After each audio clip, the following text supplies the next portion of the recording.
இந்த சம்மர் சீசனில் வெய்ய காலத்தில் மட்டுமே கிடைக்கக்கூடிய ஒரு சில ஐட்டம் பார்த்தீங்கன்னா நொங்கு, வெள்ளரி பழம், இது எல்லாத்தையும் மிஸ் பண்ணிட்டோம் அப்படின்னா இன்னும் ஒரு வருஷத்துக்கு வெயிட் பண்ணணும் அடுத்த சீசன் வரைக்கும்.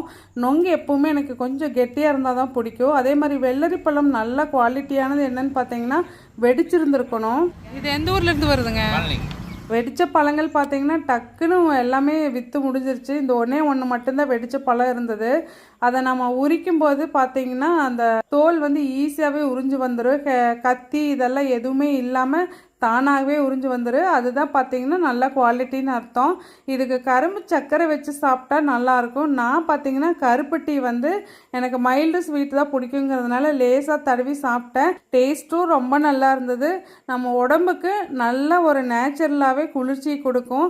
கண்டிப்பாக எங்கே கிடைச்சாலும் மிஸ் பண்ணிடாதீங்க. இதில் நிறைய பேர் ஜூஸும் போட்டு குடிப்பாங்க. முடிஞ்ச வரைக்கும் இனிப்பை குறைச்சிக்கிறது ரொம்ப நல்லது. வெடிச்ச வெள்ளரி பழம் தாங்க, நல்லா சாஃப்டாக இருக்கும். அதே சமயத்தில் அது கெட்டு போகாமல் புழு இல்லாமல் இருக்காங்கிறதையும் செக் பண்ணிக்கோங்க. தேங்க்யூ.